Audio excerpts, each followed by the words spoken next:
காதொளிரும் குண்டலமும் கைக்கு வளையாபதியும் கருணை மார்பின் மீதொளிர் சிந்தாமணியும் மெல்லிடையில் மேகலையும் சிலம்பார் இன்ப போதொளிர் பூந்தாமரையும் பொன்முடிச் சூளாமணியும் பொலியச் சூடி நீதியொளிர் செங்கோலாய் திருக்குறளை தாங்கும் தமிழ் நீடு வாழ்க.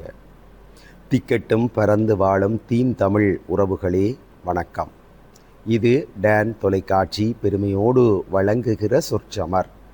வளரும் இளம் பேச்சாளர்களுடைய வாதத்திறனை மேம்படுத்துவதற்கான அமர்.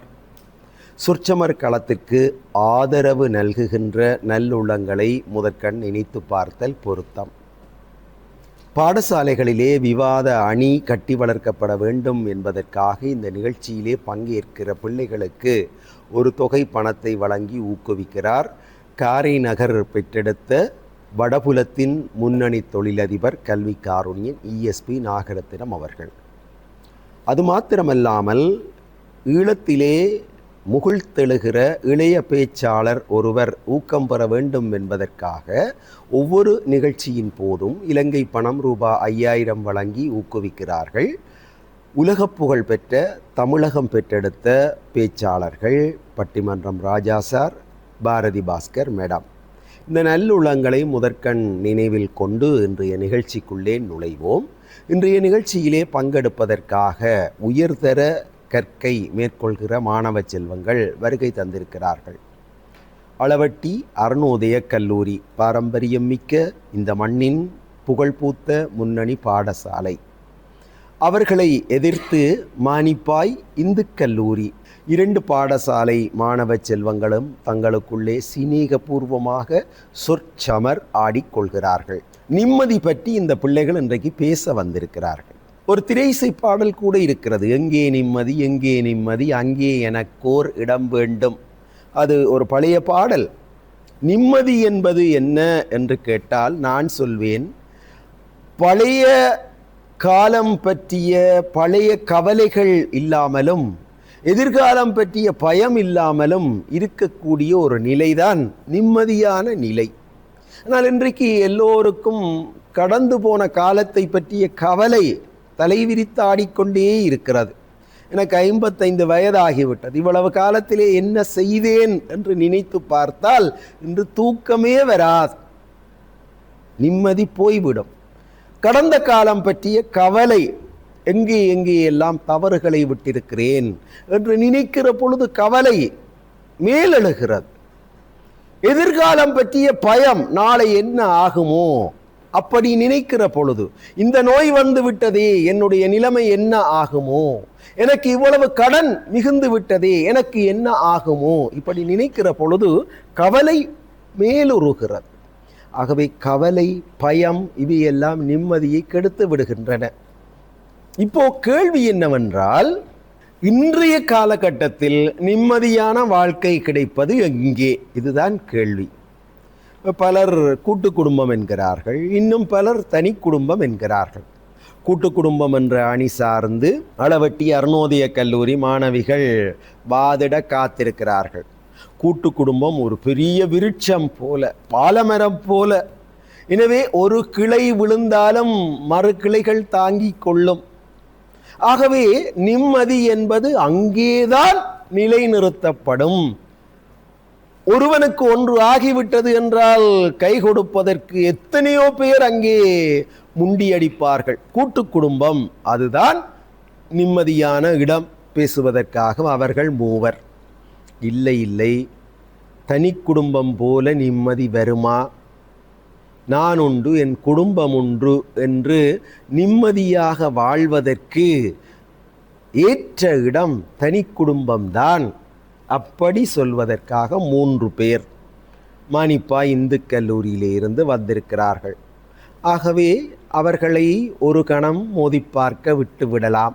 முதல் வாதத்தை தொடக்கி வைக்கிறார். கூட்டு குடும்பம்தான் நிம்மதியான வாழ்க்கைக்கு தேவையானது என்று பேச வருகிறார் தர்சனா, விஜயகுமார் தர்சனா. அளவட்டி அருணோதய கல்லூரியிலே உயர்தரத்திலே கலைப்பிரிவு மாணவி. அவர் அளவட்டி மண்ணை சேர்ந்தவர். பேசுங்கள் தர்சனா. டான் தொலைக்காட்சி நேயர்களே, உங்கள் அனைவருக்கும் சிறிய நேர வந்தனங்கள். இன்று எங்களுக்கு விவாதிப்பதற்காக தரப்பட்டுள்ள தலைப்பு, இன்றைய காலகட்டத்தில் நிம்மதியான வாழ்வு கிடைப்பது கூட்டு குடும்பத்திலா இல்லை தனி குடும்பத்திலா? அந்த வகையில் எனதுசார் தரப்பினர் ஆம், கூட்டு குடும்பத்தில் தான் இந்த நிம்மதியான வாழ்வு கிடைக்கின்றது என்று எங்களுடைய விவாதத்தினை ஆரம்பிக்க வந்துள்ளோம். தலைவர் என்ற ரீதியிலே தலைப்பை வரையறை செய்ய வேண்டியது என்னுடைய கடப்பாடாக இருக்கின்றது. அந்த வகையில் இன்றைய காலம் என்றால் என்ன என்று பார்த்தோம் என்றால், 5 பணத்திற்கு குதிரையும் வேண்டும், 6 கடப்பதற்கு பாயவும் வேண்டும் என்ற ஒரு பல்வேறுபட்ட ஒரு தைரியத்தில் அதற்காக போராடி கொண்டிருக்கின்ற ஒரு தொழில்நுட்ப யுகத்தில் தான் என்று நாங்கள் வாழ்ந்து கொண்டிருக்கின்றோம். இப்படிப்பட்ட இன்றைய காலகட்டத்திலே நிம்மதியான வாழ்வு என்பது பணத்திற்காகவோ அல்லது வசதிக்காகவோ மட்டுமல்லாமல் ஒருவரின் மன நிறைவுக்காகவும் உள் அமைதிக்காகவும் காணப்படுவதுதான் இந்த நிம்மதியான வாழ்க்கை. எப்போதும் எதற்காகவும் ஓடாமல் இந்த நிமிடம் இருப்பதை மட்டும் வைத்துக்கொண்டு சந்தோஷமாக வாழ்வதுதான் இந்த நிம்மதியான வாழ்க்கை.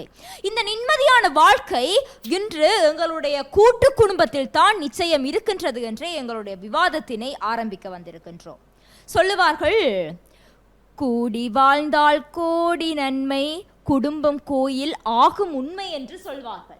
ஏனென்றால் நாங்கள் கூட்டு குடும்பமாக வாழ்வோம் என்றால் எங்களுடைய வாழ்க்கையில் நிம்மதி இருக்கும், எங்களுடைய குழந்தைகளை சந்தோஷமாக வளர்க்கலாம். இன்று பிக்னி போட்டு எங்களுடைய வேலைகளை செய்யும் அளவிற்கு நாங்கள் இன்று தனியாக வாழ்ந்து கொண்டிருக்கின்றோம். அவசரத்துக்காக கூட எங்களை பிக் பண்ணுங்கன்னு சொல்றது கூட ஒரு தரம் இல்லை. எங்களுக்கு இன்றைக்கு பிக்னி போட்டுத்தான் ஒரு பக்கத்து வீட்டுக்கு போற அளவுக்கு இன்றைக்கு எங்களுடைய நிலைமை இருக்கு. ஏனென்றா நாங்க எல்லாரும் தனியா இருக்கணும், கூட்டு குடும்பமா வாழ்றதுக்கு இன்றைக்கு ஒருவருமே தயாராக இல்லை. இப்படிப்பட்ட காலத்தில் பொருளாதாரத்தை பகிர்ந்து கொள்வதற்காக இருந்தாலும் சரி, வேலை பளுவை பகிர்வதற்காக இருந்தாலும் சரி, அவசர உதவிகள், பண்பாடுகள், சமய பிணைப்புகளை ஏற்படுத்துவதற்காகவும், முக்கியமாக இந்த மன அழுத்தத்தினை குறைப்பதற்கும் இன்று இந்த கூட்டு குடும்பம் முதல் நிலையில் வகிக்கின்றது என்றால் அது நிச்சயம் ஒரு நிதர்சனமான உண்மையாகும். இன்று கூட்டு குடும்பமாக 37% தொடக்கம் 40% குடும்பங்கள் கூட்டு குடும்பமாக வாழ்கின்றன. இவர்கள் நிச்சயம் சந்தோஷமாக நிம்மதியாக வாழ்கின்றனர்கள் என்று இந்த அறிக்கைகள் என்று எங்கள் புள்ளி விவரங்களின்படி காட்டிக்கொண்டுதான் இருக்கின்றது. ஒரு கூட்டு குடும்பமாக வசிப்பவர்களிடம் இருந்து அவர்களுடைய திருப்தியை பார்த்தோம் என்றால், கூட்டு குடும்பமாக இருப்பவர்களில் 87.5% தனி குடும்பமாக இருப்பவர்களை விட அதிகம் நிம்மதியாக இருக்கின்றார்கள். இது சிறப்பான ஒரு சமூகத்தை எடுத்து காட்டுவதற்கு உதவுகின்றது. சிறந்த சமூகத்தினை சரி செய்வதற்கு 38% மாணவர்கள் அதிகம் மன உறுதி படைத்தவர்களாக இருப்பதற்கு இன்று இந்த கூட்டு குடும்பம் நிச்சயம் உதவி புரிந்து கொண்டுதான் இருக்கின்றது. எனவே பார்த்தோம் என்றால், இன்றைய காலகட்டத்தில் நாங்கள் நிம்மதியாக வாழ வேண்டும் என்றால் நிச்சயம் இன்னொருவரின் உதவி எங்களுக்கு தேவை. அதற்குத்தான் சொல்லுகின்றோம், கூட்டு குடும்பமாக வாழத்தான் வேண்டும் என்று. ஒரு கண்ணில் அடிபட்டால் 9 பேரும் அழுவார்கள் என்பார்கள். எனவே அந்த ஒரு கண்ணில் அடிபடும் போது எங்களுக்கு கைகோர்ப்பதற்கு 9 கரங்கள் உதவி நிற்கின்றன. அது நிதர்சனமான உண்மை. நான் விட்டு செல்வதை எனது அணியினர் நிச்சயம் தொட்டு செல்வார்கள் என்று கூறி விடைபெற்றுக் கொள்கின்றேன். நன்றி. தொடர்ந்து பேசுவதற்காக, வாதத்தை முன்னெடுப்பதற்காக டீன் ஐவின் டினுஜன் வந்திருக்கிறார். மானிப்பா இந்து கல்லூரியினுடைய அணித்தலைவர். இன்றைய காலகட்டத்தில் நிம்மதியான வாழ்வை கொடுப்பது தனி குடும்பம்தான் என்பது அவருடைய வாதம். எல்லாம் வல்ல பரம்பொருளினுடைய பெரும்புகளை பணிந்து கொண்டு அவையோர் அத்துணை பேருக்கும் அன்பான நேயர்களுக்கும் இனிய வந்தனங்கள். இன்றைய தினத்திலே ஒரு அருமையானது ஒரு தலைப்பு, இன்றைய காலகட்டத்திலே நிம்மதியான வாழ்க்கை என்பது தனி குடும்பமா கூட்டு குடும்பமா? கூட்டு குடும்பம் என்று கூடி கழித்து பேசியதை போல தலைவி அவர்கள் பேசிவிட்டு சென்று விட்டார். நாங்கள் இன்று தனி குடும்பம் தான் சிறந்தது என்று பேச வருகிறோம். இன்று ஏன் அப்பாறு நாங்கள் பேச வருகிறோம் என்றால், பல குடும்பங்கள் இன்று தனி குடும்பங்களாகத்தான் வாழ விரும்புகின்றன. ஏனெனில் ஒரு குடும்பத்திலே பிரச்சனை வரைக்க ஒரு சின்ன விஷயத்தை சீடியஸ் ஆகணும் என்று சித்தப்பாவும், பெரிய விஷயமா தான் இதை கொண்டே முடியணும் என்று பெரியப்பாவும் ஓடி வந்துருவினோம் கூட்டு குடும்பத்துக்கு. இன்றைக்கு கணவன் வழி உறவுகளாக இருந்தாலும் சரி, மனைவி வழி உறவுகளாக இருந்தாலும் சரி, கூடி கூடி அவர்கள் வாழுகிறார்களோ, அவர்கள் எப்படி போகிறார்களோ தெரியவில்லை, அந்த குடும்பத்தை சீர்குலைக்க வேண்டும் என்ற நோக்கில் செயற்பட்டு கொண்டு கொண்டிருக்கிறார்கள். இதை நாங்கள் சுவாரஸ்யமாக்க போனால், ஒரு மனைவியினுடைய அம்மா சொல்றா, அடி புள்ள அங்கே உன்ற புருஷன் வந்து ரோட்டு பக்கமாகவே திரியிறான். பார்க்காம இருக்கிற, என்னடி இப்படி விட்டா என்னடி செய்ய போறான்னு. தன்ற பிள்ளைக்கு மருமகனே ஏற்றி விடக்கூடிய ஆக்கள்லாம் இன்றைய கூட்டு குடும்பத்தில் இருக்கணும். அந்த மனுஷன் ரோட்டால் கடதெருவுக்கு போனாலும் அவனுக்கு வேற எங்கேயோ போகிற மாதிரி சித்தரித்து அந்த மாமியாரும் சரி அந்த சம்பந்தியும் சரி அந்த ஒரு குடும்பத்தையே வாழ விடாமல் கூட்டு குடும்பம் என்ற போர்வையில் அவர்களை சிதைத்து கொண்டிருக்கிறார்கள். இதை விட ஒரு ஆச்சரியமான தகவல் என்னென்றா, திருமணத்துக்கு முன்பு எல்லாற்ற அம்மாவும் அவற்ற மகளும் சொல்லினோம், பிள்ளை பூந்த வீட்டுக்கு போனால் அங்கே நல்லா வேலை செய்யணும், மாமியாற்ற பேர் எடுக்கணும், அதை செய்யணும் இதை செய்யணும் இதெல்லாம் படியாக படிப்பிச்சு விடுவினோம் தங்களோட மகளுக்கு.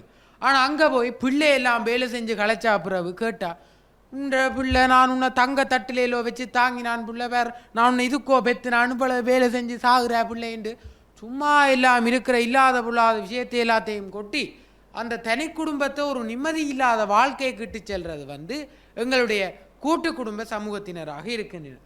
இவர்களை பற்றி பார்க்கின்ற பொழுது என்னுடைய எதிர்த்தரப்பு தலைவர் அவர்கள் இன்னும் சதவீதத்திற்கே பிறந்தவர் போல சதவீதம் பற்றியே தொடக்கத்தில் இருந்த வாதத்திலிருந்து எந்த வாதமாக இருந்தாலும் என்ன ஒரு வாதம் என்றாலும் இந்த சதவீதத்தை கொண்டு வந்து விடுவார். அந்த சதவீதத்திலே குறைந்தளவு சதவீதமாக இருக்கின்றது வந்து சொன்னீர்கள், நீங்களே சொன்னீர்கள், குறைந்தளவு சதவீதமாகத்தான் இந்த கூட்டு குடும்பத்தினுடைய வாழ்க்கை இருக்கின்றது. இன்று குறைவா பெருசா சிறுசா என்று நாங்கள் பேச வரையில்லை. இன்றைய காலகட்டத்தில் நிம்மதியான வாழ்க்கை கிடைப்பது எங்கே என்றுதான். ஆகவே ஒரு இடத்தில் நிம்மதி இல்லை என்றாலும் அவ்விடம் நிம்மதியற்ற இடமாகத்தான் மாறிக்கொண்டிருக்கிறது என்று ஒரு இதை வைத்துக்கொண்டே ஒரு அருமையான கவிதை. பெண்ணை கொடுத்து விட்டோம் என்பதற்காக அமைதி காண்பவர்கள் பெண் வீட்டார், என் பிள்ளை ஆண் பிள்ளை என பெருமை பேசுபவர்கள் ஆண் வீட்டார், இருப்பது எல்லாம் அள்ளி அள்ளி வாரி கொடுப்பவர்கள் பெண் வீட்டார், என்னத்தை தெரியினமோ அதை அப்படியே புடுங்கி வச்சு அடுக்கி கொண்டிருக்கிறது ஆண் வீட்டார்கள். இதுதான் வாழ்க்கை அம்மாண்டு அனுசரித்து போமான்னு சொல்லி பெண் வீட்டார். ஆட இவள் இல்லாட்டி உனக்கு இசா இல்லாடி உஷா இல்லாடி நிசாண்டு எத்தனையோ பொட்டைகள் இருக்கிறார்கள், நான் கட்டி வைக்கிறேன் உனக்குன்னு சொல்லி கூட்டு குடும்பத்தில் தங்களுடைய வாழ்க்கையே சீரழிக்கிற ஆக்கள் தான் இன்றைக்கு இருக்கிறோம். ஆகவே தனி குடும்ப வாழ்க்கை தான் கணவன் மனைவி மற்றும் குழந்தைகளுக்கு இடையிலே நிம்மதியான வாழ்க்கையை கொடுக்கும் என கூறி விடைபெற்றுக் கொள்ளுகிறேன். நன்றி, வணக்கம். நேயர்கள் இணைந்திருப்பது சொற்சமர். தொடர்ந்து வாதத்தை முன்னெடுத்து செல்வதற்காக அளவட்டி அருணோதய கல்லூரியினுடைய 2வது பேச்சாளர் துசாரா வந்திருக்கிறார். அவர் உயர்தரத்திலே பயோசயின்ஸ் உயிரியல் விஞ்ஞான பிரிவிலே கல்வி பயில்கிறார். பேசுங்கள் துசாரா. நடுவர் அவர்களே, என் தரப்பு வாதிகளே, எதிர்த்தரப்பு நண்பர்களே, டான் தொலைக்காட்சி நேயர்களே, உங்கள் அனைவருக்கும் இச்சிறியேனின் இந்நேர வந்தனங்களை தெரிவித்துக் கொள்கின்றேன். நான் நேரடியாகவே எனது விவாதத்திற்குள் செல்கின்றேன். தாத்தா பாட்டி, அப்பா அம்மா, மாமா மாமி, சித்தப்பா சித்தி, அண்ணா தங்கை, இப்படியான உறவினர்களை கொண்டதுதான் கூட்டு குடும்பம். இதை நாங்கள் சிறியதொரு ஊராட்சி மன்றம் என்றும் சொல்லிக் கொள்ளலாம். இவ்வாறான இந்த கூட்டு குடும்பத்திலே தான் எங்களுக்கு சிறந்த பாதுகாப்பு கிடைக்கின்றது. குறிப்பாக வைஃபை போல எல்லோரும் கனெக்டடா இருக்கக்கூடிய ஒரு குடும்பமாகத்தான் இந்த கூட்டு குடும்பம் காணப்படுகின்றது. கூட்டு குடும்பத்திலே நாங்களோ நீங்களோ சோகமாக இருந்தாலோ கவலையாக இருந்தாலோ அமைதியாக உட்கார்ந்திருந்தாலோ என்னப்பா முகமே டவுன் ஆயிருக்கு என்று 3 பேர் வந்து கேட்பார்கள். ஆனால் தனி குடும்பத்திலோ அம்மாவோ அல்லது அப்பாவோ கேட்பார்கள். அவர்களும் பிஸியா இருந்தா எங்களை கேட்க மாட்டார்கள். நாங்களே எங்களை கன்சோல் பண்ணி கொள்ள வேண்டியதுதான். அது மட்டும் இல்லாமல் அந்த கூட்டு குடும்பத்திலே தான் நிம்மதிகளிலே பெரிய நிம்மதியான பொருளாதார நிம்மதி கிடைக்கின்றது. குறிப்பாக அந்த கூட்டு குடும்பத்திலே 3 பேராவது வேலைக்கு செல்வார்கள். ஒருவருக்கு சம்பளம் இல்லாவிட்டால் சாப்பாடு குறையாது. மற்றவர்கள் இருவர்களது சம்பளத்திலும் அந்த குடும்பத்திற்கு சாப்பாடு வழங்கப்படும். ஆனால் தனி குடும்பத்திலோ குறைந்தது ஒருவராவது தான் வேலைக்கு செல்வார்கள்.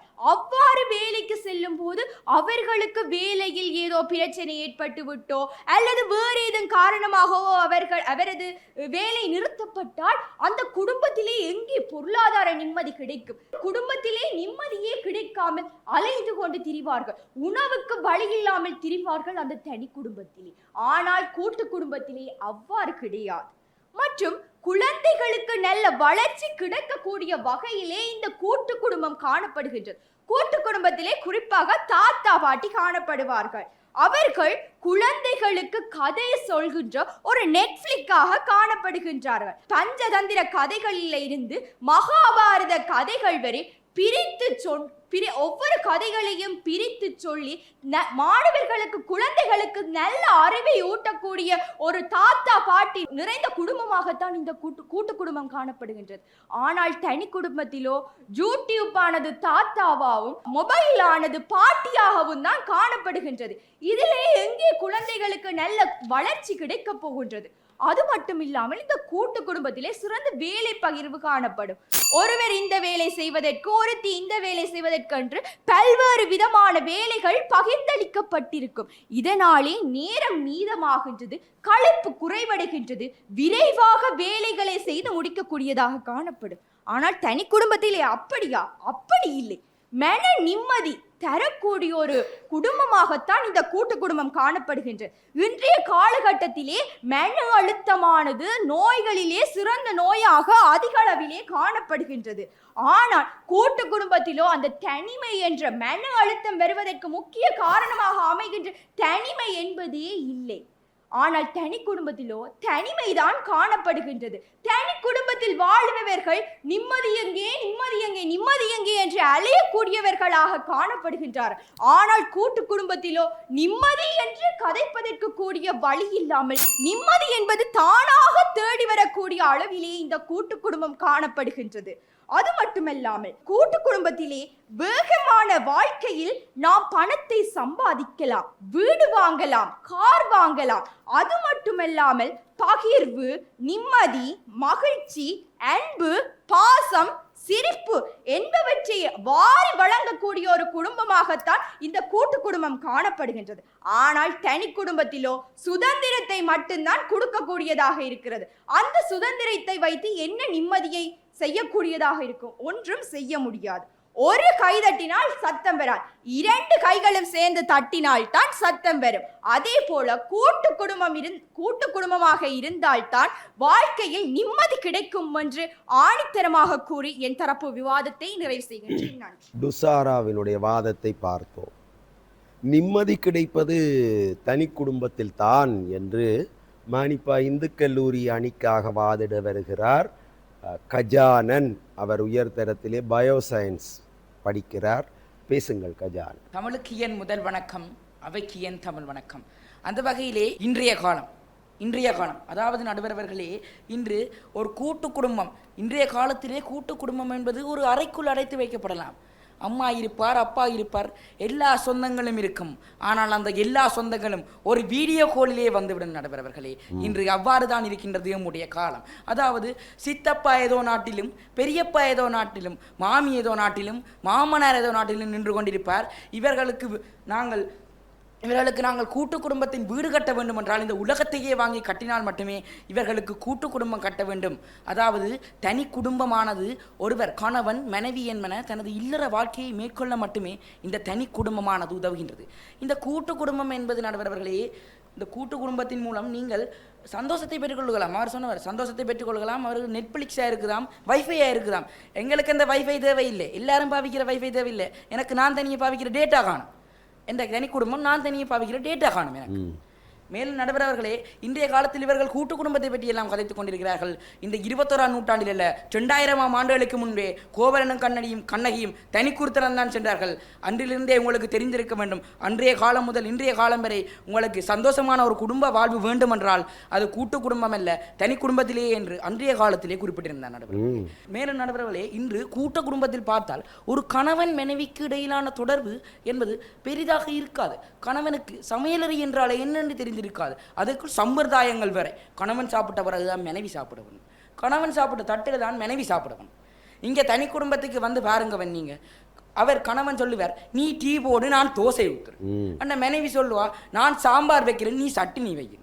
இங்கதான் ஐயா இருக்குது ஒரு உண்மையான பாசம். இது ஏன் நான் உங்கள்கிட்ட சொல்றேன்டா, ஒரு தனி குடும்பமாவோ ஒரு கூட்டு குடும்பமாவோ உருவாகுதண்டா அது ஒரு திருமண பந்தத்தின் மூலம்தான் உருவாகுது. இங்கு நிம்மதி பெற்று வாழ வேண்டியவர்கள் அனைவரும் அல்ல, அந்த கணவன் மனைவி மட்டுமே என்பதுதான் இன்று நம்முடைய விவாதமாக இருக்கின்றது.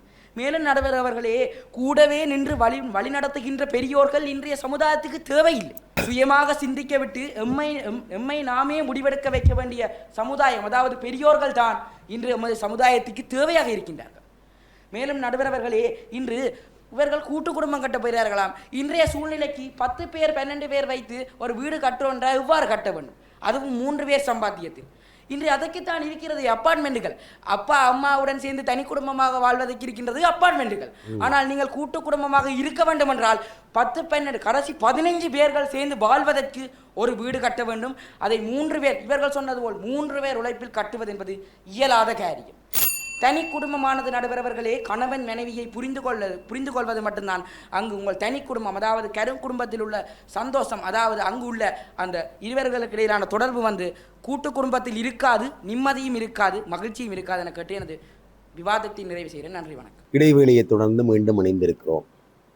நிம்மதியான வாழ்விற்கு உதவுவது கூட்டு குடும்பம்தான் என்று தன்னணி சார்ந்த நிறைவுவாதத்தை முன்வைப்பதற்கு வந்திருக்கிறார் அளவட்டி அருணோதய கல்லூரியினுடைய நிறைவு பேச்சாளர், உயர்தரத்திலே கணித பிரிவிலே கல்வி பயில்கிற ஹம்சத்வனி. பிறந்து சிறந்த மொழிகளிலே பிறந்தே சிறந்த மொழியாம் என் தாய்மொழி தமிழுக்கு முதல் வணக்கத்தை கூறிக்கொண்டு நீதிநதி தவறாத தீர்ப்பளிக்க வைச்சிருக்கின்ற நடுவப்பந்தகைகளே, என் திறப்பு வாதிகளே, எது திறப்பு நண்பர்களே, உலகெங்கும் பறந்துபட்டு வாழ்கின்ற நான் தொலைக்காட்சி நேயர்களே, உங்கள் அனைவருக்கும் எனது பணிவான வணக்கங்களை தெரிவித்துக் கொள்வது நான் பெரோகை அடைகின்றேன். நடுவரவர்களே, நான் மீண்டும் ஒரு முறை தலைப்பை வரையறை செய்கின்றேன். இன்றைய காலகட்டத்தில் நிம்மதியான வாழ்க்கை கிடைப்பது தனி குடும்பமா அல்லது கூட்டு குடும்பமா என்பதுதான் நமக்கு தரப்பட்ட தலைப்பானது. இந்த விவாதத்திற்கு வருவதற்கென்றால் இன்று நேற்றிரவு தான் எனக்கு 11 மணி 11 எப்படி எனக்கு ஃபோன் வருது. அக்கா ஃபோன் பண்ணி சொல்லா இன்றைக்கு விவாதம் இருக்கலாம் வரணும். நான் சொன்னேன், அக்கா என்னால் வரையிலாது, நான் வரையிலாத அக்கா, அம்மாவும் அப்பாவும் வேலையை போடுவேன், வீட்டை அம்மம்மா தாத்தாலாம், நான் என்ன செய்கிறது என்னென்னு வாழது, சித்தி சித்தப்பா எல்லாரும் வீட்டில் இருக்கணும், அவன் எல்லாரும் முதல் தட்ட வேலைகளுக்கு ஒவ்வொரு திக்குக்கு போடுவினான். அப்போ தாத்தா பக்கத்தில் இருந்த அவன் சொன்னேன், நீ ஓமட்டு சொல்லு பிள்ளை, எப்படியாச்சு நான் உன்னை அங்கே கொண்டே விடுவேன் என்று சொன்னேன். அப்போ அப்படியே நானும் அக்காட்டி ஓமட்டு சொல்லிட்டேன். காலமே பிறகு ஸ்கூலுக்கு தாத்தா என்னை கூட்டியாந்து ஸ்கூலில் விட்டேன். எனக்கு தெரிஞ்சு நடுவரவர்களே, நான் என்னோட அம்மாவோடையோ அப்பாவோடையோ ஸ்கூலுக்கு போன வரலாறு இல்லை. என் தாத்தா அம்மா தான் என்னை கொண்டே ஸ்கூலுக்கு முடிவினேன், அவன் தான் திருப்பி ஏற்றி கொண்டு என்னை திருப்பி வருவினேன். நடுவரவர்களே, ஒரு கூட்டு குடும்பத்தில் ஒரு பிரச்சனை வந்தா தனி குடும்பத்தில் இருந்தால் தன்னை விட்ட தீர்மானம் தான் அங்கே எடுபடும், அதனால் அந்த தீர்மானம் வெற்றி அளிக்காது நடுவர். ஆனால் அங்கே கூட்டு குடும்பம் என்று சொன்னால் எல்லாரும் சேர்ந்து ஒரு பிரச்சனைக்கான சொல்யூஷனை கண்டுபிடிப்பினோம். அந்த சொல்யூஷன் ஒரு என்ன சொல்ல சார், என்ன எல்லா பக்கத்தாலையும் அது சரியான ஒரு சொல்யூஷனாக தான் இருக்கு. ஒரு பொருளாதார சிக்கல் வராது. ஒரு குடும்பத்தில் ஒரு ஆள் வந்து ஒரு தவற ஒரு காரணத்தால் அவர் வந்து வேலையை விட்டு விலக வேண்டிய சந்தர்ப்பம் ஒன்று வந்தால் கூட அந்த குடும்பத்தில் பொருளாதாரம் பின்னடைவு ஏற்படாது, அந்த அவரின் குடும்பம் கூட ஒற்றுமையாக வாழும். இன்று நடுவரவர்களே, தற்கொலைகள் அதிகமாக நிகழ்கின்றன. இவ்வாறு தற்கொலை நிகழ்வதற்கு என்ன காரணம்? கூட்டு குடும்பத்தில் இருந்தால் அந்த மாணவனோ அந்த நபரோ விரக்தியில் இருந்திருக்க மாட்டார். அங்கே தனி குடும்பத்தில் சிறைவாசம் தான் செய்கிறார்கள். தனி குடும்பத்தில் இருந்தால் பெற்றோருடன் சற்று அவலாம் என்று சொல்லி இருந்தார்கள். ஆனால் தனி குடும்பத்தில் இருந்தால் நானும் தினமும் பாடசாலை முடிந்து என்னுடைய பெற்றோர் இருவரும் ஆசிரியர்கள். சிறுவயது முதலே அவர்கள் என்னை ஒரு நாளும் பாடசாலை விட்டதும் இல்லை, ஏற்றியதும் இல்லை. அப்போ திடீரென்று அம்மா ஸ்கூலில் எனக்கு ஏதோ பிரச்சனை. அப்போ அம்மாவை சொன்னேன், அம்மா அப்படி எனக்கு ஒரு சின்ன பிரச்சனை கேளுங்கள் என்று. நானே அங்கே ஆத்தல் கட்டு போய் வாழும், அதுக்குள்ள உனக்கு உண்ட பிரச்சனையே கேட்கிறதே நான் என்று 2 பேரும் சொல்லினேன். அப்போ அம்மம்மா சொன்னா, பிள்ளை நீ யோசியால் இங்கே வா, நான் சொல்லன் வாண்டு. அப்படித்தான் இந்த தம்பி தங்க எல்லாம் பிரச்சனையில கொண்டு வந்தாலும் பெற்றாருக்கு கேட்க நேரம் இல்லையே. அவர்கள் வேலைக்கு போயினோம், எங்களை வீட்டை விட்டுட்டு போயினோம். அவை அங்கே நிம்மதியாக வேலையை செய்யணும். அதுக்கு என்ன அந்த நடுவர்களே, அவர்கள் அங்கே தங்கட தாய் அந்த தங்கட குழந்தையை நல்லா பார்த்து கொள்வினோம் என்ற எண்ணத்துல தான் அங்கே போய் வேலையை செய்யணும். என்ற சித்தி அதுவே வங்கியில இலங்கை வங்கியில முகாமையாளர் தான் இருக்கிறா. அவா காலமே 6 மணிக்கு போறா. பிள்ளைகளே சொல்லும், அவ விடிஞ்சா போவா, இது இருந்தா வருவாண்டு. 6 மணிக்கு போவா, சில வேலை 9 மணி 10 மணியும் ஆகும். அந்த பிள்ளைகள் நிற்குங்கள் எங்களோட விளையாடிக்கொண்டு. அப்ப அவ வந்து அந்த பிள்ளைகளுக்கு என்ன அந்த ஸ்கூல்ல உண்ட கொப்பிய காட்டு என்ன படிச்சேன்னு ஒன்றுமே கேட்க மாட்டா. உடனே பிள்ளை வந்து அவ சனி ஞாயிறு வீட்டை நின்றாலும் பிள்ளைங்க வகுப்பு போட்டு வந்து விட்டா நான் கேட்கும், அம்மம்மா அங்க போட்ட தாத்தா அங்க போட்ட அம்மாவை கேட்குதே இல்லை, அம்மா அப்பாவை கேட்டா தானே அந்த மறந்துட்டு அதுகள் மறந்துட்டுதுகள். அங்க அவ்வளவு கணக்குகளோட அவ்வளவு தொகையோடவா வேலை செய்கிறவா அவ அங்க தண்ட பிள்ளை இன்றைக்கு வீட்டை போய் ஆட்ட குடும்பத்தோட யாரோட எங்க நிக்க போறோம் தொழிலாளியை பிடிக்கலாம் எதிர்த்தரப்பு வடிவா சொல்லும் அதனால தெரியும். ஆனா அந்த தொழிலாளியை பிடிச்சா அந்த தொழிலாளி அந்த குழந்தை எவ்வளவு சித்திரவதை செய்வா. அப்ப அவ அந்த கணக்கோட வேலை செய்கிறவா தண்ட கணக்கா கூட அங்க பிள்ளையா செய்யக்கூடிய சாத்தியப்பாடு இருக்கு. அதனால பெரிய பெரிய பிரச்சனைகள் வரும். ஆனா அவ நிம்மதியா செய்கிறா. அதுக்கு என்ன காரணம்? அங்கே அவ தன்னுடைய பெற்றார் மீது வச்சிருக்க நம்பிக்கை தான். கணக்கில் கணக்கு விட வேண்டி அது மட்டுமா நடுவர்களே, இன்று பல்வேறுபட்ட பிரச்சனைகளுக்கு சொல்யூஷனே இந்த கூட்டு குடும்பம் தான். நான் கூட்டு குடும்பத்துல தான் அந்த பெரிய ஆலமரத்துல தான் நான் இருக்கிறேன். நான் கூட வகுப்புக்கெல்லாம் கிழமை நாளுகளில் வகுப்பு நாள் தான் கூட அம்மா சொல்லுவேன் என்ன செய்ய போல இன்றைக்கு வகுப்பு நான் சொல்லுவேன் நாங்களே ஏற்றினாக்க நீ உனக்கு ஜோசியால நீ உன்ட வேலையா அப்ப என் அம்மா ஒன்னாலும் என்னோட மனத்துல வந்து கலைச்சதாவே இல்லை. எத்தனை பேர் உங்கள் கூட்டு குடும்பம்? கிட்டத்தட்ட 14 பேர். 14 பேர் ஒரே வீட்டிலே தான் இருக்கு. ஒரே வீட்டில தான் இருக்கிறோம். ஆகவே நான் கூட்டு குடும்பத்தில் தான் பிறந்தேன், வளர்ந்தேன், வளர்வேன். ஆகவே நான் இந்த சபையில் கூறுகின்றேன், மனிதனின் நிம்மதிக்கு அவசியமானது தனி குடும்பம் அல்ல, கூட்டு குடும்பம் தான். அந்த உறுதியமாக கூறி விடைபெறுகின்றேன். நன்றி, வணக்கம். ஹம்சத்வனியினுடைய அழகான வாதம் என்பதை காட்டிலும் சாட்சியம் என்பதுதான் பொருத்தம். ஏனென்றால் அவர் அளவட்டியிலே ஒரு பெரிய வீட்டிலே 4 குடும்பங்கள் ஒன்றாக வாழ்கிற சூழலிலே அவர் கூட்டு குடும்பமாக வாழ்கிற அனுபவத்தை இங்கே பேசினார். நான் அவரோடு உரையாடுகிற பொழுது சொன்னார், அம்மாவினுடைய 4 சகோதரிகளும் ஒன்றாகத்தான் வாழ்கிறோம். ஒரு அருமையான முன்னுதாரணமான செயற்பாடு. அந்த வகையில் கூட்டு குடும்பம்தான் என்று ஹம்சத்வனி வாதிட்டார். இல்லை, கேள்வி நிம்மதியாக வாழ்வதற்கான வழிவகைதானே. ஆகவே எது என்று கேட்கிற பொழுது அது தனி குடும்பமாகத்தான் இருக்கும். மானிப்பா இந்து கல்லூரியினுடைய நிறைவு பேச்சாளர் மோகன கிருஷ்ணா விஷ்ணுஜன் உயர்தரத்திலே பயோசயின்ஸ் படிக்கிறார். விஷ்ணுஜன் என்ன சொல்கிறார் பார்ப்போம்.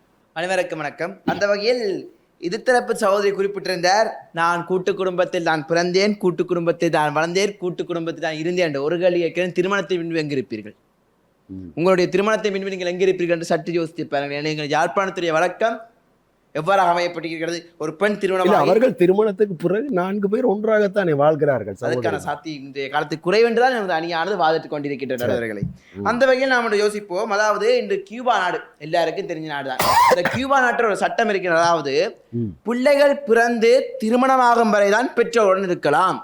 திருமணமான மறுகணம் அவர்களுக்கு தனியான வீடு காணி என்பன கியூபா நாட்டு அரசாங்கத்தினால் கையளிக்கப்படுகின்றது. திருமணம் அடுத்த கணம் அவர்களுக்கான தனியான வீடு. அதுக்கு அவர் வாடகையும் செலுத்த தேவையில்லை, எதுவும் கொடுக்க தேவையில்லை. உயிர் வாழ்ற காலம் வரையும் அந்த வீட்டில் வாழலாம் என்று தனி குடும்ப முறையை அறிமுகப்படுத்திய கியூபா நாடு. ஆனால் இந்த கியூபா நாட்டை சற்று யோசித்து பாருங்கள். இன்று உலகின் நிம்மதிக்கான இடங்களில் அந்த நாட்டுக்கு முதலிடம் கொடுக்கப்பட்டிருக்கிறது. அது மட்டுமின்றி அந்த நாட்டு மருத்துவத்துறையிலும் சரி, கல்வியிலும் சரி, சாதனையிலும் சரி உயர்வான முன்னேற்றத்தை அடைந்து வருகின்ற நாடு அதுவாகத்தான் காணப்படுகிறது. ஆனால் அந்த நாட்டில் என்ன இருக்கிறது? தனி குடும்பம் தான் நடுவில் இருக்கின்றது. சகோதரியார்களின் குடும்பத்தை வைத்து ஒப்பிட முடியாது. ஜாழ்ப்பாணத்தில் உள்ள பனைமரத்துக்கு கிளை இருக்கின்றதற்காக அனைத்து பனைமரங்களுக்கும் கிளை இருக்கு என்று நாம் கூறிவிட முடியாது. அதுதான் சகோதரிய வாழ்க்கை. அடுத்ததாக குறிப்பிட்டார்கள், அதாவது யாழ்ப்பாணத்திலே எல்லோரும் கூட்டு குடும்பமாக இருக்கிறார்கள். வாய்ப்பு அப்படின்னா இவ்வளவுக்கு இன்று எடுத்துக்கொள்ளுங்க. நீதிமன்றத்தை எடுத்துக்கொள்ளுங்க. முதலாவது பிரச்சனை அங்க காணி பிரச்சனை. யாருக்கும் முடியாது. பக்கத்து வீட்டுக்காரனுக்கோ எதிர்த்த வீட்டுக்காரனுக்கோ கிடையாது, அண்ணன் தம்பி கிடையாது, அக்கா தங்கச்சி கிடையாது பிரச்சனை. இன்றும் முக்கியமான கேசுகள் என்று நோக்கும் பொழுது அது இன்று குடும்ப சண்டையாக தான் நடக்கிறது. அழகாக ஒரு பாடல் வரி ஒன்று இருக்கிறது. உருவான உடன்பிறப்பு உணராத உயிர் துடிப்பு இருந்தாலும் என்னை போன்ற இயலவாழ வீதி போடுமே. ஆனா நீங்க சொன்னீர்கள் உடன்பிறப்புகள் ஒன்றாக சேர்ந்து ஒரு வீட்டில் வாழலாம் என்று. ஆனா ஒரு கவிஞர் அடி விட்டாங்க, எனக்கு வீதியே போதும் சாமி என்னை விட்டுறேன். இதுக்கு என்ன பதிலடி சொல்ல போகின்ற? அது மட்டுமின்றி என்ன தெய்வம் தந்த வீடு வீதி இருக்க. அதே மாதிரி இன்னொரு பொன்பொருளை கண்டவுடன் வந்த வழி தான் பிறந்து கண்மூடி போகிறவர் போகட்டுமே, என் மனதை நான் அறிவேன், என் உறவை நான் அறிவேன், எதுவான போதிலும் நான் இழவேன் என்று சொல்லி இன்னொருவனும் எழுதியிருக்கிறார் நடுவர்களை. மேலும் குறிந்தார்கள், இன்றைய காலத்தில் பெற்றோருடைய அதாவது பாட்டி பாட்டுன்னு சொல்லி இருந்து கொண்டிருக்கின்றார்கள். அதனால் கூட்டு குடும்பமாக ஒற்றுமையாக வாழ்ந்து கொண்டிருக்கிறோம், இதனால் நிம்மதியாக வாழ்ந்து கொண்டிருக்கிறோம். ஒரு கேள்வி கேட்கிற நடுவர்களே, நிம்மதியான வாழ்க்கையை தான் நீங்கள் வாழ்ந்து கொண்டிருக்கின்றீர்கள் என்று சொன்னால் இன்று எத்தனையோ முதியோர் இல்லங்கள் யாழ்ப்பாணத்தில் எழுப்பப்பட்டிருக்கிறது. அதற்கு என்ன பதில் சொல்ல போகின்றேன் என்று கேட்கிறேன். இந்த முதியோர் இல்லங்கள் அத்தனை உருவாக்கப்பட்டு முதியோர்கள் அங்கு அனுப்பப்படுகின்றார்கள் தான். அப்பொழுது அங்கு கூட்டு குடும்பம் பிரிந்து தனி குடும்பமாக மாறுகின்றது. அந்த குடும்பம் முன்னேறவில்லையா அல்லது வாழ்வு நிம்மதியாக இருக்கவில்லையா? இந்த கேள்விக்கு என்ன பதில் சொல்ல போகின்றது? அடுத்தாக வைஃபை கனெக்ஷன் மாதிரி எங்கள் குடும்பம் இருக்கும், நாங்கள் இணைந்து கொண்டு இருப்போம். நடுவில் வைஃபை கனெக்ஷன் மாதிரி தான் இருக்கும். இடைக்கு ஒருக்கா வயரை கட்டாணிச்சோ செலவும் கூடிடும், கனெக்ஷன் நின்றும். அதே மாதிரி தான் இன்றைய காலத்து குடும்பமானது காணப்படுகின்றது. மேலும் நான் பார்க்க போனால் இன்று குடும்ப அங்கத்தினுடைய சொன்ன நிம்மதி எது என்று விளங்கிக் கொள்ளப்படுகிறது. அதாவது இந்த ஒரு கணவன் மனைவி உறவுக்கிடையிலேயே ஒரு அண்டர்ஸ்டாண்டிங் இல்லாத போது கூட்டு குடும்பம் என்று சொல்லி எவ்வாறு ஒற்றுமையாக வாழ முடியும் என்று எதிர்த்தரப்பு சகோதரிகள் முன்வைக்கின்ற என்ற கேள்வியை நான் பிடிக்கின்றேன். எனவே இன்றைய காலத்தின் நிம்மதியான வாழ்க்கைக்கு தனி குடும்பம் தான் சாத்தியமானது என கூறி விடைபெறுகிறேன். நன்றி. இது டான் தொலைக்காட்சி வழங்கும் சொற்சமர். இன்றைய சூழலிலே நிம்மதியான வாழ்க்கைக்கு எது தேவை, கூட்டு குடும்பமா தனி குடும்பமா? தொகுப்புரைக்கான நேரம். முதலில் பேசத் தொடங்கியவர்கள் நிறைவாக தொகுப்புரையாற்றுவார்கள் என்கிற பட்டிமண்டப மரபிற்கு அமைவாக இரண்டாவதாக வாதத்தை தொடக்கிய மானிப்பா இந்து கல்லூரியினுடைய அணித்தலைவர் டி நைவின் டினுஜன் தனி குடும்பத்திற்காக தொகுப்புரையாற்றுகிறார். பேசுங்கள் டினுஜன். அனைவரையும் வணங்கி நடுவர் அவர்களே, இவர்களுடைய வாதத்தினை பார்க்கின்ற பொழுது ஒரு கட்டமைக்கப்படாத ஒரு விவாதம். தலைவர் ஒரு கிழக்கு திசையிலும், இரண்டாம் தரப்புவாதி ஒரு மேற்கு திசையிலும், மூன்றாம் தரப்புவாதி நடுவர்களே எந்த திசையில் இந்த வாதத்தை கொண்டு சென்றார் என்று கூட தெரியவில்லை. நான் ஆலமரத்தில் வாழ்கிறேன், நான் புளிய மரத்தில் வாழ்கிறேன் என்று சொல்லி, நான் ஒரு ஆலமரத்துக்கு வாழ்கிறேன் ஐயா, நான் ஒரு கூட்டு குடும்ப பெண் என்று சொல்லி தன்னுடைய கூட்டு குடும்பத்தினுடைய பெருமை பேசிக் கொண்டிருந்தாரே தவிர இந்த தலைப்பினை மாறி எங்கேயோ சென்று விட்டார். இன்றைக்கு எங்களுடைய தலைப்பு இன்றைய காலகட்டத்தில் நிம்மதியான வாழ்க்கை. யார்? தனி குடும்பம். ஏன்? அவர்களுக்கு இடையிலே பழகுகின்ற தன்மைக்குரிய நேரம் அதிகரிக்கப்படுகிறது, அதனால் அவர்களுக்கு நிம்மதி கிடைக்கப்பெறுகின்றது என்பதுதான் எங்களுடைய வாதம். இன்றைக்கு ஒரு இரவு வேலை முடித்துவிட்டு கணவன் வருகின்றான், வீட்டுக்கே வருகின்ற பொழுது மனைவி கேட்கிறாவோ இல்லையோ, உயிருக்குரிய மனைவி கேட்கிறாவோ இல்லையோ, மாமியார் கேட்பா, அங்கே வேற பல்லு கூட தீட்டையில போய் கட்டில போய் படுத்துட்டு வேறுண்டு மனைவியை விட அவாக்கு அப்படி ஒரு அக்கறை அவரில். அந்த ஒரு குடும்பத்தை சீரழிக்கின்ற ஒரு பழக்கம் இன்றைக்கு கூட்டு குடும்பத்தில் நடுவர் அவர்களே காணப்படுகிறது. அது மட்டுமான்னு பார்த்தா வீடு வரைக்கும் தான் உறவு, வீதி வரைக்கும் மனைவி, காடு வரை பிள்ளை, கடைசியில் யாரோ உங்களோட கடைசி வரைக்கும் யாரும் நிற்க போறதில்லை. ஆனால் கடைசியில் அந்த காடு மட்டும் யாரும் உங்களை கொண்டு வந்து விடுதுண்டா, உங்களுடைய பிள்ளை தான் கொண்டு வந்து விடும். ஆகவே எப்பொழுதும் தனி குடும்பம் தான் சிறப்பாக இருக்கும். ஏன் நடுவில் அங்கே இங்கே ஒரு இடம் போத்தவில்லை. ஒரு படத்தை எடுத்துக்கொள்ளுங்க, அந்த படத்தில் ஹீரோ இருக்கிறாரோ வில்லன் இருக்கிறாரோ இல்லையோ, ஒரு 30% ஒரு குடும்பத்தின் மாமியார் மாமனார் சண்டை, ஒரு 20% வரதட்சணை கொடுமை, அங்கால ஒரு 50% கணவனுக்கும் மனைவிக்கும் இடையிலான சண்டை என்று சொல்லி ஒரு முரண்பாடான ஒரு வாழ்க்கை தான் இன்றைக்கு குடும்பத்துக்குள்ள நிலவி கொண்டிருக்கிறது. இவர்கள் இன்றைய இந்த தலைப்பு எடுத்துக்கொண்ட விதம், கூட்டு குடும்பத்தில் வாழ்றோம், நாங்கள் கூட்டு குடும்பத்தில் வாழ்றோம், நாங்க நல்லா இருக்கிறோம், தங்களுடைய சொந்த கதைகளையும் சோ கதைகளையும் சொன்னார்களே தவிர இன்றைய காலகட்டத்தில் நிம்மதியான வாழ்க்கை தனி குடும்பமே என்று கூறி தர்சனா கூட்டு குடும்பத்திற்காக அவைக்கு மீண்டும் வணக்கத்தை தெரிவித்துக் கொண்டு எங்களுடைய எதிர்த்தரப்பினர்கள் அழகாக பல பாடல் வரிகளை கூறியிருந்தார்கள். நாங்களும் ஒன்று கூறத்தானே வேண்டும். சொல்லுவார்கள், பாசம் மட்டும் போதும் பெண்ணே, காசு பணம் தேவையில்லை. அது போலதான் இன்று நாங்கள் எங்கள் கூட்டும் குடும்பமாக இருந்தால் மட்டுமே எங்களுக்கு போதும், அங்கு பணம் தேவையில்லை. அங்கு இரண்டாம் தரப்பு வாதி வந்தவுடன் கூறியிருந்தார், நீங்கள் சொல்வது போல கூட்டு குடும்பமாக வாழ வேண்டும் என்றால் ஒரு பெரிய வீடு கட்ட வேண்டும், வீடு கட்டுவதற்கே ஒரு ஊரை வாங்க வேண்டும் என்றார்கள். அவர்கள் கூறுகின்ற ஒவ்வொரு கருத்தையும் பார்த்தோம் என்றால் அவர்கள் அந்த செலவைத்தான் உச்சமாக பார்க்கின்றார்களே ஒழிய அந்த கூட்டு குடும்பத்தினால் கிடைக்கின்ற அந்த நிம்மதியை அவர்கள் எண்ணி பார்ப்பதற்கு மறக்கின்றார்கள். அந்த நிம்மதியை தான் சொல்லுகின்றோம், கூட்டு குடும்பத்தில் இருந்துதான் அந்த நிம்மதி கிடைக்கின்றது என்று. நாங்கள் புலம்பி விட்டோம் என்று கூட எங்களுடைய எதிரணியின் தலைவர் தான் புலம்பிக் கொண்டிருக்கின்றார். அவருக்கு விளங்கவில்லை போல கிடக்கு.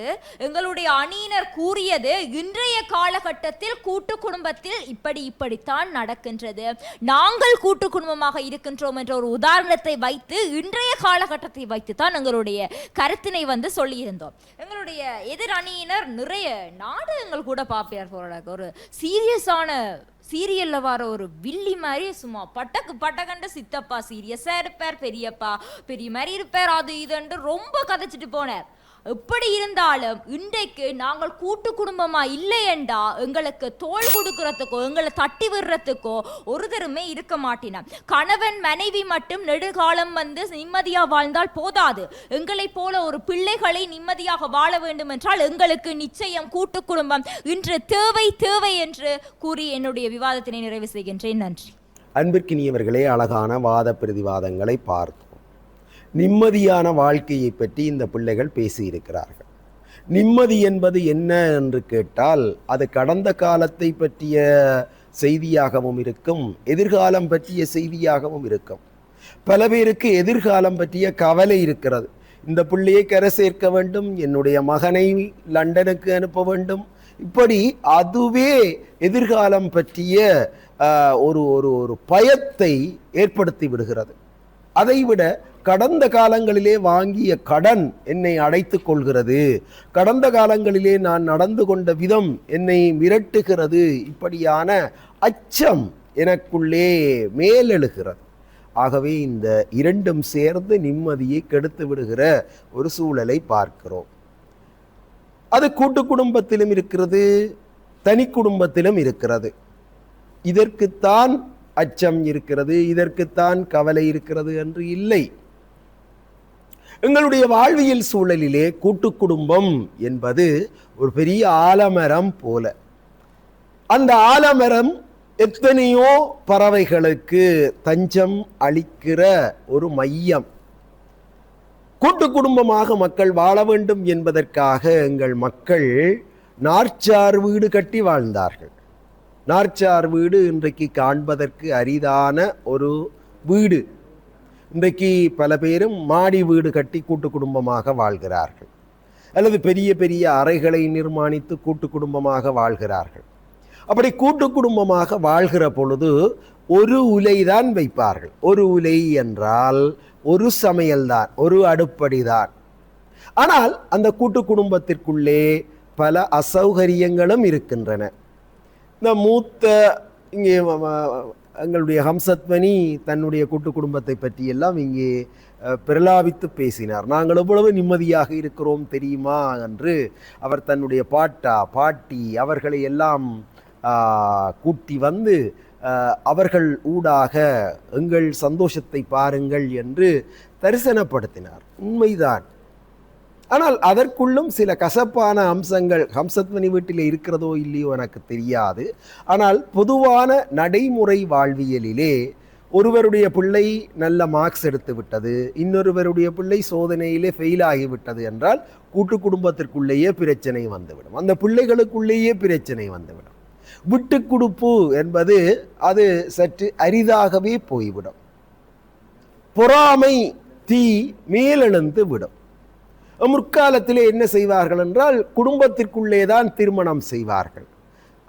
ஏனென்றால் அவர்களுக்குள்ளே ஒரு புரிந்துணர்வு இருக்கும். ஆனால் இன்றைக்கு குடும்பத்திற்கு வெளியே திருமணம் செய்கிறார்கள். அதாவது உயிரியல் சார்ந்து அது பல நன்மைகளை கொடுக்கிறது. ஆனால் குடும்பத்திற்கு வெளியிலே திருமணம் செய்கிற பொழுது நடைமுறை வாழ்வியலிலே பண்பு சார்ந்த நிலையிலே பல பிரச்சனைகளை அது கொடுக்கிறது. இங்கே புதிதாக வருகிற மருமகள் நான் தனியே தான் சமைக்கப் போகிறேன் என்று நிற்பாள். அப்போது வீட்டிற்குள்ளே பிரச்சனை மேலெழுகிறது. எனவே கூட்டு குடும்பம் அடிக்கடி இந்த புயல் அடிக்கிற ஒரு சூழலுக்குள்ளே அகப்பட்டு கொள்ளும்.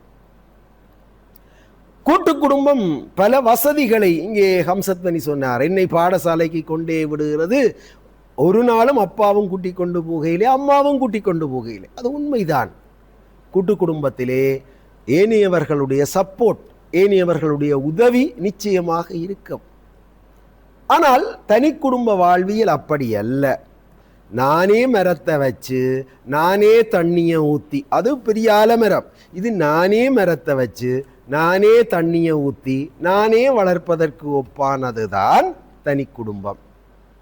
ஆனால் தனி குடும்பம் my car, my road, my petrol என்பதை போல தனி குடும்பத்திலே இன்னும் ஒரு பிரச்சனை இருக்கிறது. எதிர்காலம் பற்றிய கவலைகள் அதிகமாக இருக்கும். அதே போல அச்சமும் அதிகமாக இருக்கும், இல்லை என்று மறுத்துவிட முடியாது. ஆனால் அதற்குள்ளே சுதந்திரம் அதிகமாக இருக்கும்.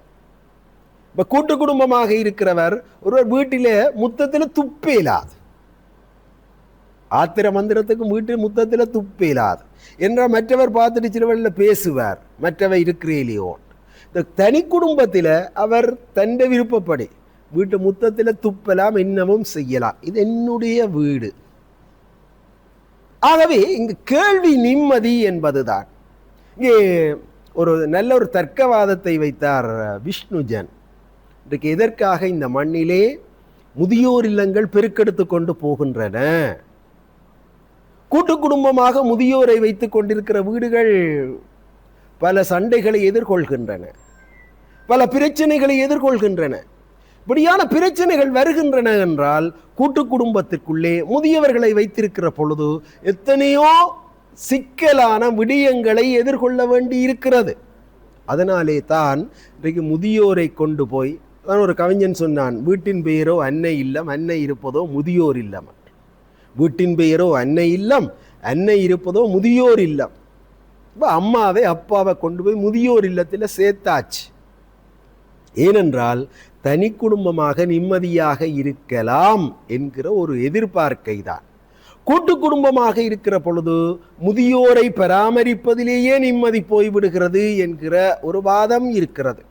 ஏனென்றால் பல்வேறு ஒவ்வொரு நாளும் வீட்டிலே புயல் அடிக்கும், ஆனால் சந்தோஷமும் வரும். தனி குடும்பத்தை பொறுத்தவரையிலே புயல் அடித்தால் தொடர்ந்து அடிக்கும், சந்தோஷம் வந்தால் தொடர்ந்து வரும். ஆனால் நிம்மதி என்று பார்க்கிற பொழுது அவரவர் உளவியல் சார்ந்தது.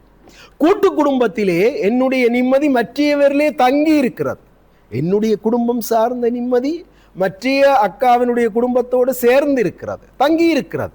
ஆனால் தனி குடும்பம் என்று நான் வாழ்கிற பொழுது என்னுடைய நிம்மதி நான் எனக்கு தேடிக்கொள்கிற வரம் அல்லது வழி. ஆகவே ஒட்டுமொத்தத்திலே பார்க்கிற பொழுது இங்கு கேட்கப்பட்ட கேள்வி நிம்மதி சார்ந்தது. நிம்மதிக்கு வழிவகுப்பது எது என்றால் கூட்டு குடும்பமா தனி குடும்பமா என்றால் கூட்டு குடும்பம் பலமானது.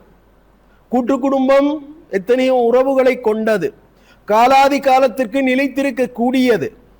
ஆனால் ஒப்பீட்டு நிலையிலே நிம்மதி என்று பார்க்கிற பொழுது கூட்டு குடும்பமாக வாழ்கிறவர்களும் நிம்மதி என்று தனித்துத்தான் செல்கிறார்கள். தனி குடும்பம்தான் ஒப்பீட்டு நிலையிலே நிம்மதியை கொடுக்கிறது. இதுவே வாழ்வியல் யதார்த்தம் என்கிற காரணத்தால் அதை தர்க்கவாதம் செய்து மானிப்பா இந்து கல்லூரி அணியினர் நிரூபித்த காரணத்தால் தனி குடும்பம்தான் நிம்மதியான வாழ்க்கைக்கு அவசியமானது என்ற தீர்ப்பை இவர்களுடைய தீர்ப்பாக்கி தன்னுடைய அணிக்காக சிறந்த விவாதியாக செயற்பட்ட தர்க்கவாதம் முன்வைத்த விஷ்ணுஜன், பட்டிமன்றம் ராஜா சார், பாரதி பாஸ்கர் மேடம் வழங்குகிற சிறந்த விவாதிக்கான பரிசை பெறுகிறார் என்கிற செய்தியை சொல்லி அவருக்கான பரிசு வழங்கலோடு நாங்கள் இந்த தொடருக்கான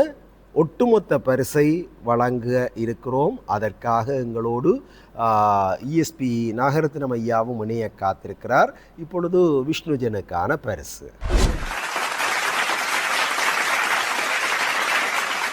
சொற்சமர் நிகழ்ச்சியினுடைய பரிசளிப்பு வைபவத்திற்குள்ளே நுழைந்திருக்கிறோம். கல்வி காருண்யன் இஎஸ்பி நாகரத்னம் ஐயா எங்களோடு உடன் இருக்கிறார்.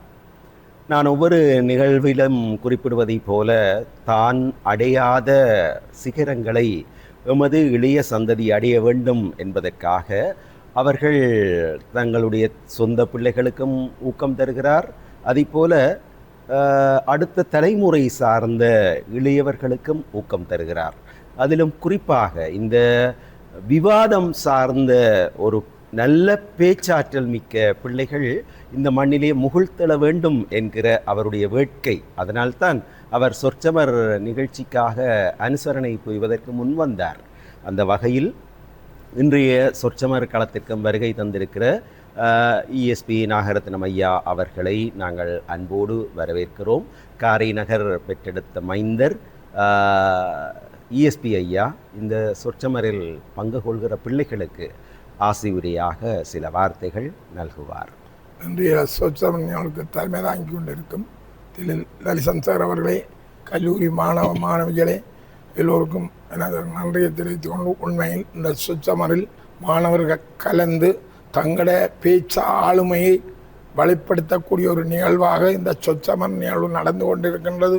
உண்மையில் சகல பள்ளிக்கூட மாணவர்களும் இந்த நிகழ்ச்சியில் கலந்து தங்களோட விவாதங்களை திறமையான முறையில் பேசி உலகம் பூராக உங்களோட பேச்சு திறமை வளர வேணும் என்று சொல்லி இந்த நிகழ்வுக்கு நான் அரசனை கொடுத்து கொண்டிருக்கின்றேன். உண்மையில் அடுத்த சந்ததிக்கு எங்களோட தமிழை கொண்டு செல்வது நீங்களாக இருக்க வேண்டும். அதற்காக இந்த விவாத மேடை இங்கே நடந்து கொண்டிருக்கின்றது. ஒவ்வொரு திங்கட்கிழமையும் இந்த நிகழ்ச்சி பார்க்கலாம். டான் டிவியில் 9 மணிக்கு இந்த நிகழ்ச்சியை காணக்கூடியதாக இருக்கும். உண்மையில் பலர் பார்த்து எனக்கு சொல்வார்கள், உண்மையில் அந்த நிகழ்ச்சிக்கு நீங்கள் அரசனை கொடுக்குற மிகவும் மாணவரை ஊக்குவிக்கிற தன்மையாக இருக்கின்ற எனக்கு பலர் கூறுவார்கள். உண்மையில் அப்படித்தான் நானும் பார்க்கின்றேன். மிகவும் சிறப்பான முறையில் ஆணித்தரமான முறையில் நீங்கள் பேசுவதை நாம் பார்க்கக்கூடியதாக இருக்கின்றது. உண்மையில் எமது சந்ததி திறமையான அடுத்த தலைமுறைக்கு தமிழை வளர்க்கணும் என்று சொல்லி இந்த நிகழ்வுக்கு என்ற அரசனை நடந்து கொண்டிருக்கின்றது. நன்றி டான் டிவி குடும்பத்துக்கு. கல்வி காருண்யன் அவர்கள் எத்தனையோ கொடை சிறப்புகளை கொண்டிருந்தாலும் இந்த சொற்சமரிலே இந்த இளைய பிள்ளைகளை ஊக்குவிப்பதை எங்கள் வணிகர் சமூகமாக இருக்கட்டும் அல்லது யாழ்ப்பாணத்தில் இருக்கிற கல்வி ஆர்வலர்களாக இருக்கட்டும், இதை பெரிதாக அவர்கள் பெருமைப்படுத்தி அவரை எந்த நேரமும் பாராட்டி கொண்டிருக்கிறார்கள். அந்த வகையில் தன்னுடைய மனதிலே உதித்த நல்ல எண்ணங்களை வார்த்தைகளாக இங்கே நல்கிய கல்வி காருண்யன் ESP நாகரத்னம் ஐயா அவர்களுக்கு எமது நன்றி. இப்பொழுது பரிசுகளை வழங்கிவிடலாம். தங்களுடைய பேச்சாற்றலால் தங்களை மெய்ப்பித்த மானிப்பாய் இந்து கல்லூரி அணியினர் இப்பொழுது முதலிலே தங்களுக்கான ஊக்குவிப்பு பரிசை பெறுகிறார்கள்.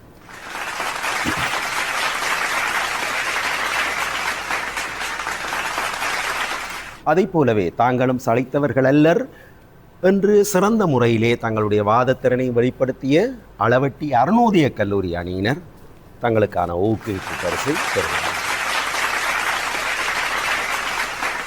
நல்லது நேயர்களே, மீண்டும் மற்றும் ஒரு நிகழ்ச்சியில் சந்திக்கலாம். நிகழ்ச்சி தயாரிப்பாளர் டான் தொலைக்காட்சியின் மனிதவள முகாமையாளர் இளையதம்பி செல்வச்சந்திரன் அவர்களோடு இந்த நிகழ்ச்சிக்கான ஒளிப்பதிவு படத்தொகுப்பு மேற்கொள்கின்ற விதுசாந்த் மற்றும் கோகிலன் ஆகியோரோடு மீண்டும் மற்றும் ஒரு நிகழ்ச்சியில் சந்திக்கும் வரை கல்வி காருண்யன் ESP ஐயாவோடு சேர்ந்து நான் விடை கொள்கிறேன்.